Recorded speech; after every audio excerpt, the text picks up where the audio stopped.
What is Camera Raw? When shooting in JPEG, your camera saves the image as in the moment. This will limit you a lot more in post-production. Shooting in RAW, however, tells your camera not to do any auto adjustments so that you can manually do it later on in post-production. JPEG will still be your final product at the end of the day. However, you just have a lot more control over your images, whether that's making it lighter, whether that's making it darker, whatever the case may be.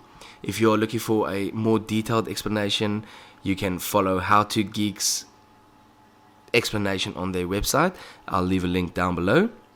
But basically, shooting in RAW makes your life a lot easier if you messed up a little on your shoot, or if you just want a little bit more freedom on editing your photos or in post-production.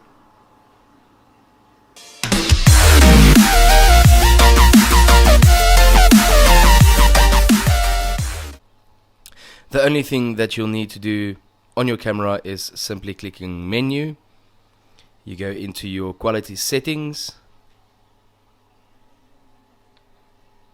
and then you just click through everything up until the point where you see RAW. And that's about it. I've got a Canon 600D. Your camera might be a little bit different, but you should find it in your menu settings, or if you just read your camera book. That's basically everything.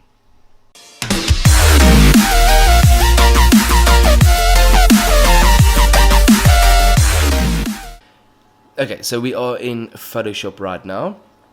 As you can see, I did open up a image in Camera Raw. What you do is you just open up Photoshop, click on the image, and it will automatically go into Camera Raw.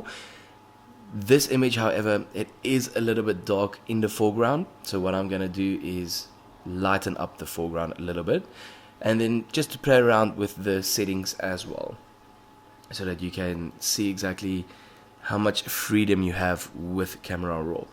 If this was a JPEG image, you wouldn't be able to do nearly as much, with the quality still staying the same.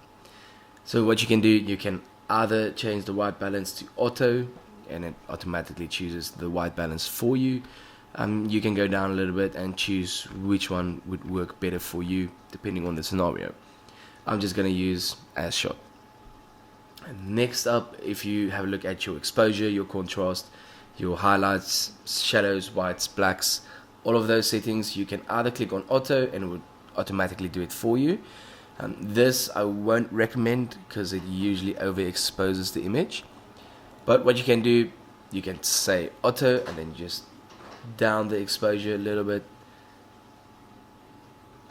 to around there. That's perfect. Your contrast, you can play around with that.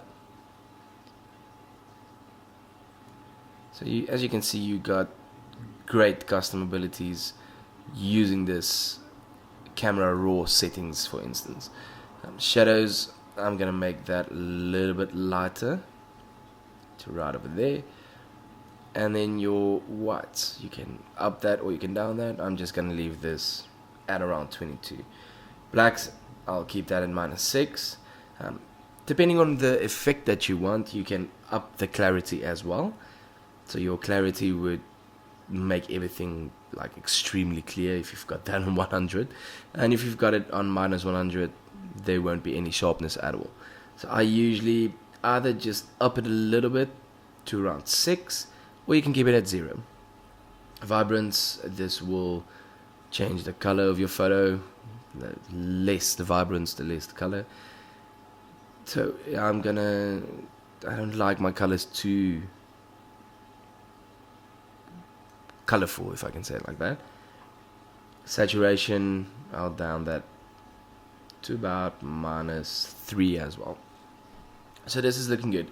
As you can see, if I zoom in here, there's a lot of noise in the shadow areas. Easy fix, just go to detail and you go down, you'll see noise reduction. You can up the luminance and that would reduce everything. Just be careful upping the luminance because that might mess up your subject's faces, because the sharpness goes down a lot if you do this. So play around with the settings, see what you can do. But yeah, basically that is Camera Raw. This is gonna be the type of things that you'll be able to do. If I wish I could just show you the previous one. Yes, previous, and this is after editing it. So huge difference, huge difference.